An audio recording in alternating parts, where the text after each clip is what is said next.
My name is Caleb Rivers. I'm 38 years old, a staff sergeant in the United States Army. I've served this country through 3 deployments, seen more than my fair share of chaos, and stood by my brothers in arms through things we don't talk about out loud. But nothing prepared me for the call that came on a Tuesday morning while I was stationed overseas. My wife, Naomi, and our 6-year-old son, Lucas, were driving back from his pediatric appointment when a drunk driver ran a red light at full speed. The impact was instant. I didn't get to say goodbye. There was no final hug, no bedtime story the night before. Just silence on the other end of the phone while my commander looked me in the eye and told me to sit down. The Army was gracious. They gave me immediate leave, a military escort, whatever I needed to get home. And through all that numb travel, the haze of airports and uniformed strangers saluting me, I held on to one small hope. That when I returned, I wouldn't have to stand alone at the graveside. I thought at least my family, my parents, my sister would be there. I called them from the base. My voice cracked when I said the words out loud. Mom didn't even pause before she answered. She said they had already booked a cruise, one of those luxury ones, to the Caribbean, and it was non-refundable. She told me they couldn't miss it. She said word for word, "We've waited all year for this. You'll understand one day." I didn't understand. I still don't. I buried my son and wife with 3 empty chairs in the front row of that funeral. I sat beside the chaplain holding my son's favorite dinosaur toy in my hand and felt like the last person left on Earth. People from my unit sent flowers. My commanding officer flew in to be with me, but not my mother, not my father, not my sister, no one who shared my blood. The funeral director asked me twice if I wanted to delay the service. I told him no. I knew if I waited, I'd be waiting forever. I stood in that cemetery with my medals in one hand and a folded flag in the other, staring down at 2 caskets too small for the pain they held. Grief is strange when it hits you all at once. It doesn't scream. It doesn't rage. It just walks in and closes every door around you. And when it does, you expect anyone to knock and come through for you. But they didn't. They were probably dancing on that cruise deck while I lowered my world into the ground. That was the moment I realized something I should have known a long time ago. Family isn't who's related to you. It's who shows up when everything else falls apart. And in my darkest hour, no one showed up. I think I always knew I wasn't the favorite. Not in the way a kid guesses or whines about it, but in the quiet, unspoken ways that build up over time. My little sister Emily could do no wrong. When she forgot her homework, Mom drove back to the school with a smile. When I did, I got a lecture about responsibility and how boys need to grow up faster. She got the bigger bedroom. She got the first car. She got her own birthday trips. I got silence. I got rules. I got told to be grateful, to stop asking for things to understand, that life's not fair and should just work harder. I did. I worked until I didn't need anything from them anymore. I remember once in 8th grade, I got into a fight. Some kids were making fun of my shoes, second-hand, worn-out soles taped. I didn't throw the first punch, but I was the one suspended. My dad didn't ask what happened. He just picked me up from school and said, "You always embarrass us." Meanwhile, when Emily totaled the family car at 17, they said, "Thank God she's okay." That was all that mattered. It was like growing up in a house where I was renting space. I ate at the same table, but I wasn't part of the conversation. Every win I had felt like a fluke. They barely noticed. Every mistake felt like proof they'd always been right about me. When I joined the Army, I thought maybe things would shift, that they'd be proud, that the uniform might change how they saw me. But when I told them I enlisted, they said I was making a mistake. They said only desperate people join the military, that I was throwing my life away. Even when I came back after my first deployment, they didn't come to the base. They didn't ask what I'd seen or how I was doing. They just asked if I planned to do something more useful now, like go to college, get a real job, settle down and be normal. When I met Naomi, I kept it quiet for a while. I didn't want them to ruin it. She was strong, kind, and smarter than anyone I knew. She saw the parts of me I didn't even know were still alive.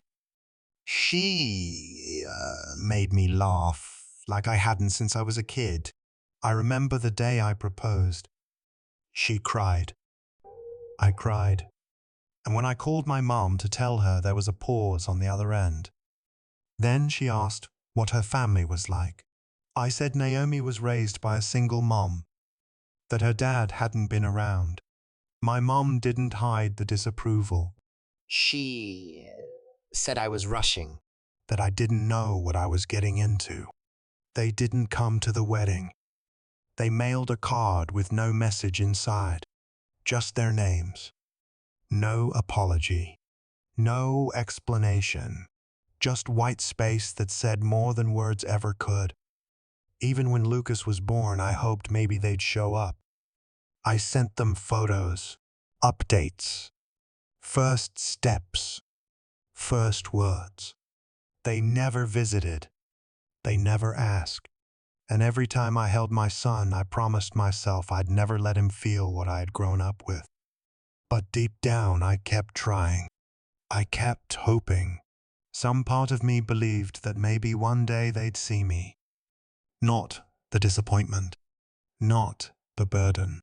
Just me. They never did. Not then. Not now. And certainly not when I needed them most. The funeral home smelled like flowers. I didn't recognize an air that hadn't moved in days.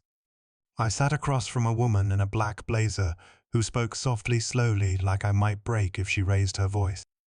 She handed me catalogues, coffins, floral arrangements, packages that bundled grief into convenient price points.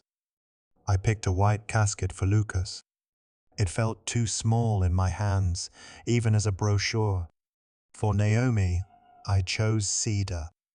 She always said she hated anything that looked cheap. I nodded when they asked if I wanted doves, a violinist, or some ceremonial gesture to soften the blow. I said no. There was nothing soft about this. I spent 2 nights writing their eulogies. I rewrote the first sentence a dozen times. How do you introduce the love of your life and your only child to a room that already knows they're gone? I stared at blank pages until my eyes burned. In the end, I wrote what I would have said if they were still listening. I picked out Naomi's favorite scarf and asked the mortician to wrap it around her shoulders. I tucked Lucas's favorite dinosaur into the crook of his arm. I asked the florist to use sunflowers. Not because she liked them, but because she used to say they reminded her of better days. I wanted the room to feel like she left a little light behind. When the day came, the chapel filled slowly. People from my unit arrived in uniform. Neighbors came with casseroles and tissues and faces full of pity. I stood by the entrance, shaking hands, trying to stay upright. And then I saw them. 3 empty chairs in the front row marked with name cards no one would read. Mom, Dad, Emily. They were the first chairs you'd see walking in. I thought maybe they'd still show up, some dramatic last-minute arrival. But they didn't.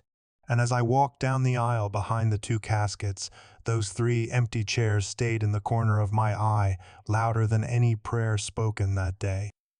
The chapel was full, but it felt empty in all the wrong places.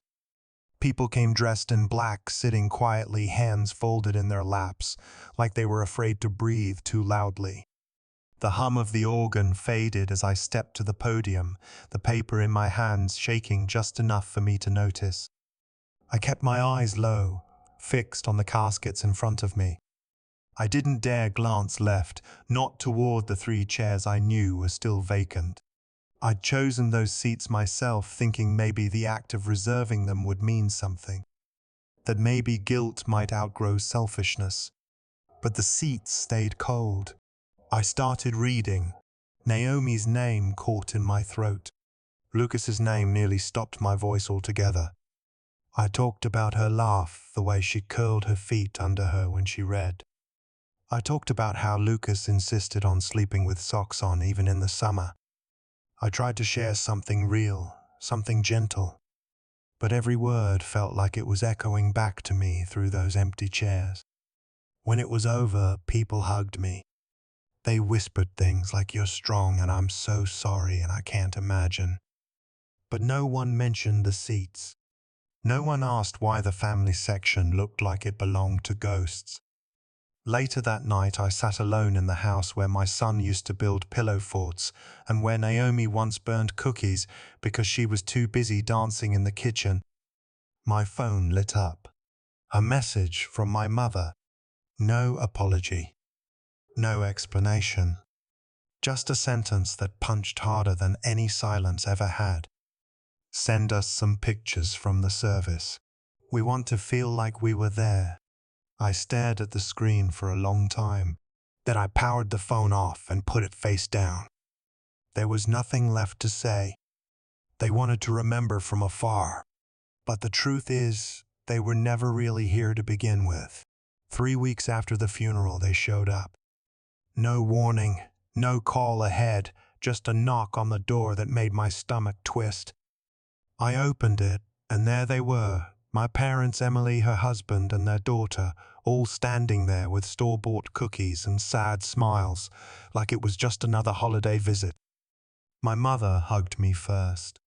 She smelled like expensive perfume and sunscreen. She didn't cry. She held me like she was posing for a photo. My father followed, patting my back twice like a stranger. Emily looked down the whole time, clutching a bag of toys, meant for a child who no longer had a bedroom. They walked through the house like tourists, pointing at pictures on the wall, commenting on how grown-up Lucas looked in his last school photo. My mother said she felt Naomi's presence in the kitchen.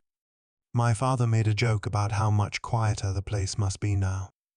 I stared at them, wondering if they could hear themselves.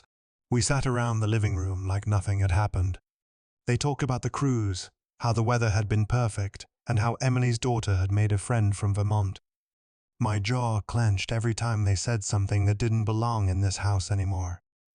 Then the tone shifted. Subtle. My father asked how I was doing financially. My mother mentioned something about the military offering compensation. Emily brought up something she saw online about soldiers getting insurance after family deaths.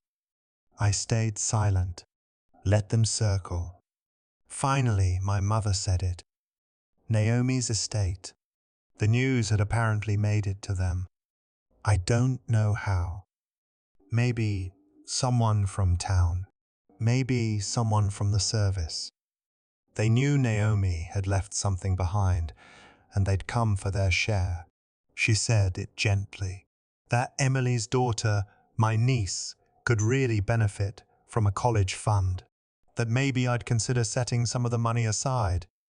My father added that we were all family and family should look after each other, especially after such a tragedy. I looked at them. These people hadn't even sent flowers, who hadn't stood beside me at the cemetery, who had danced on a cruise ship while I picked out caskets for my wife and child. And now they were here sitting on my couch with outstretched hands and softened voices, asking for a piece of something they never earned. I asked them one question. Did you come to mourn or to collect my mother? Blinked.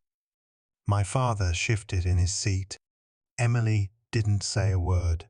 I stood up and walked to the hallway.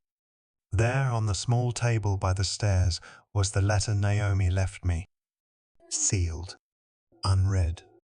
I hadn't opened it yet because I wasn't ready. But something about their presence made it the only thing I wanted to do. I told them to leave. that I'd be in touch if I had anything to say.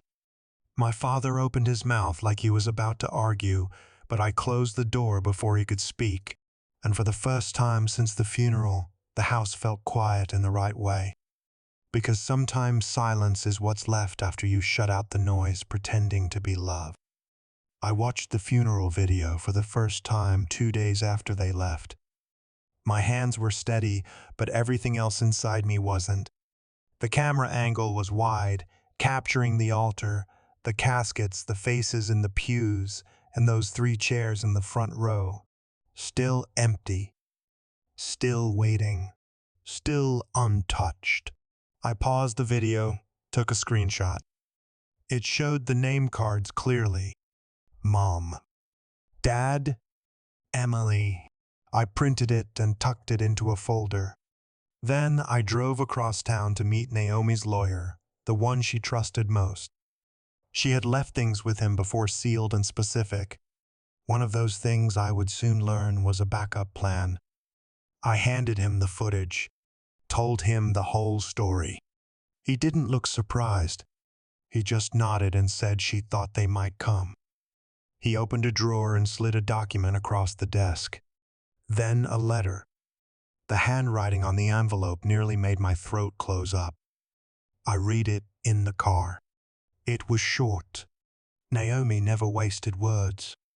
She wrote that if I were reading this, it meant the worst had happened.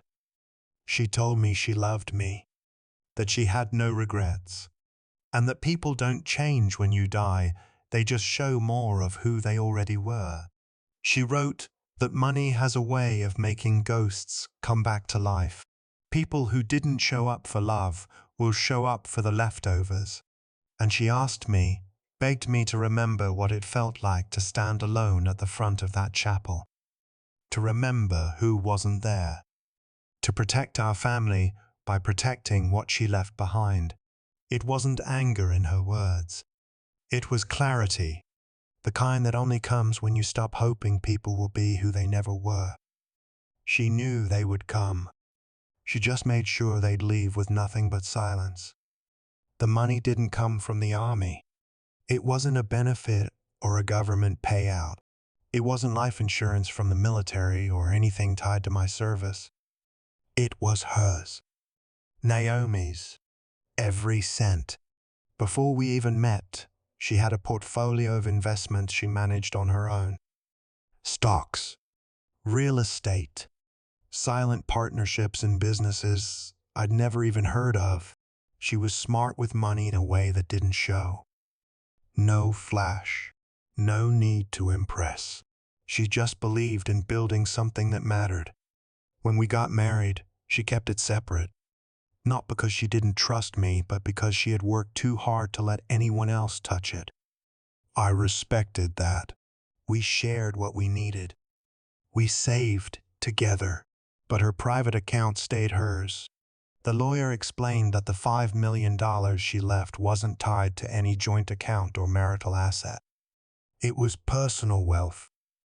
In her will, she outlined exactly how it was to be distributed, and who it wasn't to be distributed to. There was one clause. Just one.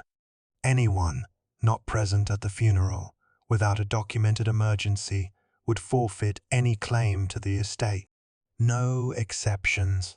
No negotiations. The video footage. The RSVP list. The signature from the funeral director. It all counted as legal evidence, and the lawyer, calm as ever, confirmed that I was the only person who met every requirement. The only one who stood there that day. The only one who mourned. My mother asked if that was even legal. My father muttered something about challenging it. Emily just looked at the floor. The lawyer smiled without smiling and said the language was ironclad. Her instructions were clear, and now they were final. They came thinking they could twist grief into guilt, but Naomi had already written the ending. All I had to do was turn the page. I didn't press charges. I didn't cut them out with some dramatic scene or send letters filled with anger. I just let them drift back into the distance where they'd always chosen to live.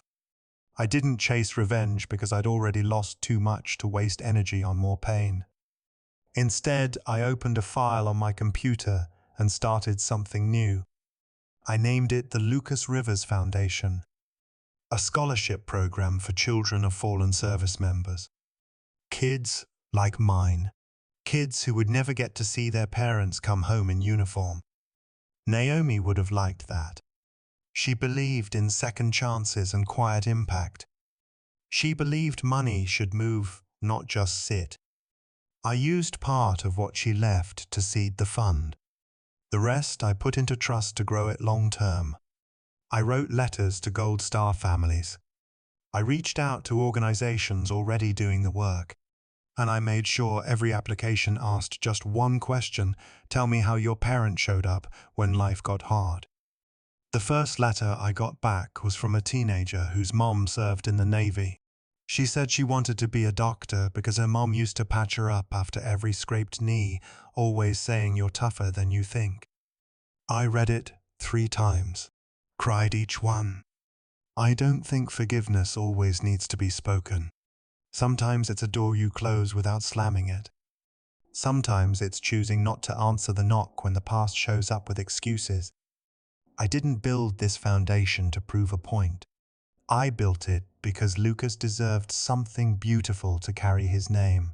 And Naomi deserved a legacy made from love, not bitterness. Family isn't who shares your name.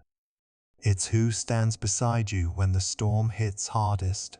It's who sits through the quiet with you when the chairs around you are empty and the world feels too heavy to hold alone. And in the end, that's what I've learned. Not everyone deserves a seat at your table. But that doesn't mean you stop setting extra places for those who do.